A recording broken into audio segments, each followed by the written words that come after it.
استمرار النتائج الغير جيدة للنادي الأهلي بعد ما النادي الأهلي اتعادل في أفريقيا أمام يانج أفريكانز التنزاني 1-1. الأهلي يتعادل في الدوري المصري بنفس النتيجة بعد ما كان مغلوب 1-0. الأهلي في الدقيقة 80 بيتعادل عن طريق محمود حسن تريزيجيه.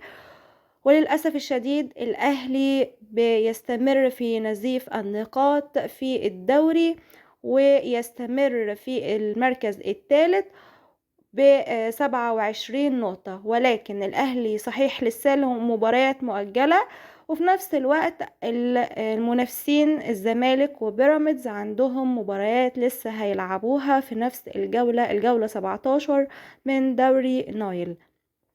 طبعا في حالة ان الزمالك كسب مباراته اللي جاية فهيكون عنده 28 نقطة، وبيراميدز اكيد لو كسب المباراة اللي جاية فهيكون عنده 31 نقطة، والنادي الاهلي بيتراجع في الترتيب.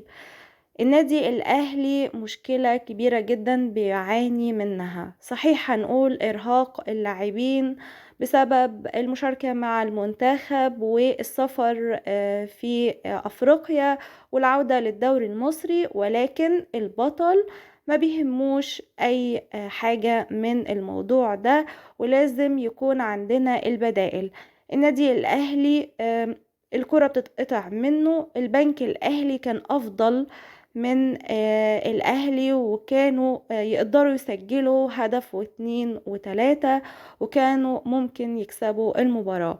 النادي الأهلي بعد ما خرج أحمد عيد في الشوط الثاني ونزل محمد هاني وأليو ديانج نزل، إلى حد ما الأهلي بدأ يتحسن نسبيا. ما نقدرش كمان نحكم على المهاجم الأنجولي كامويش ونقول عليه ان هو كان مهاجم كويس او لا، لانه ما وصلتلوش حاجة نقدر نحكم عليه من خلالها. وكمان نازل في مباراة زمايله ما بيقدموش افضل حاجة، فبالتالي هيبقى حكم ظالم جدا على المهاجم، وما ينفعش ان احنا نحكم على الصفقة مبكرا. النادي الاهلي طبعا هيسافر للجزائر بعد غد الخميس علشان مباراة شبيبة القبائل في الجولة الخامسة من دور المجموعات بدوري أبطال أفريقيا.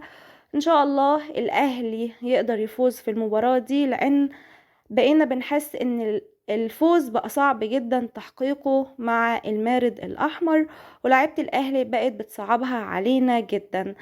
نقدر نقول ان امام عاشور مؤثر جدا مع النادي الاهلي، وغيابه فارق بشكل كبير جدا مع القلعة الحمراء، ولكن اكيد تنفيذ العقوبة وبعد كده هيرجع تاني يشارك مع النادي الاهلي في المباريات اللي هتكون بعد مباراة النادي الاسماعيلي، المباراة المؤجلة قبل كده من الدوري المصري.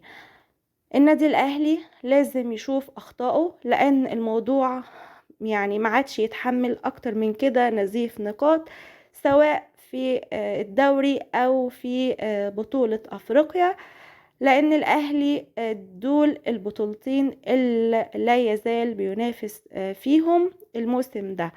فمش النادي الأهلي اللي بيعاني قدام فرق مع احترامي أقل منه بكتير جدا.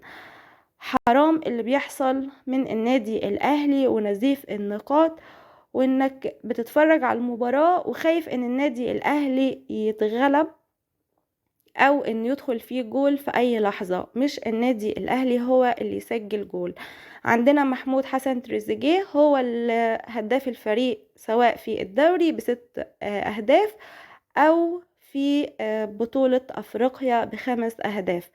فنتمنى المباريات اللي جاية يكون للمهاجم الجديد دور، مروان عثمان يكون له دور، بقية اللاعبين يكون لهم دور. كمان طبعا الإصابات عندنا ما شاء الله بدأت تزيد. يعني عندنا زيزو خرج في الشوط الأول عنده إصابة، وكان من المباراة الماضية في أفريقيا أمام يانج أفريكانز التنزاني، كان اتقال إن زيزو كان خرج بسبب الإصابة، وإنه بيعاني من إجهاد في السمانة أو بشد في السمانة، وبعدين شارك النهاردة، ولكن خرج ونزل مكانه في الشوط الأول حسين الشحات بسبب تعرضه للإصابة أيضا. وعندنا ياسر إبراهيم أكيد مصاب، وللأسف الشديد النادي الأهلي صحيح بيمر بضغط مباريات، ولكن البطل ما يفرقش معاه ضغط المباريات دي، لأن النادي الأهلي لعب قبل كده مجموعة كبيرة جدا من المباريات في موسم واحد، وكنا بنقدر ناخد كل البطولات. والنادي الأهلي السنة دي أو الموسم ده بينافس على بطولتين فقط، وبالتالي النادي الأهلي لازم يكسب البطولتين، لأن صعب جدا على الجماهير الحمراء إن هي تفقد البطولات المفضلة بالنسبة لها، الدوري والشامبيونز ليج الأفريقي. على لعيبة النادي الأهلي يفكروا إن الأهلي لازم يكسب. الأهلي ما بيوقفش على حد، مش لازم نبين ونوضح إنه إمام عاشور هو اللاعب اللي شايل الفرقة في كل المباريات. بالتالي احنا جايبين لعيبة بالملايين علشان يقدموا المطلوب منهم، وهو تحقيق النتائج الإيجابية والفوز مع النادي الأهلي. يا ريت نظرة للأخطاء اللي بتحصل في المباريات، ونشوف ايه اللي بيعاني منه النادي الأهلي، واللي بسببه الأهلي بيخسر نقاط كثيرة جدا خلال المباريات الأخيرة.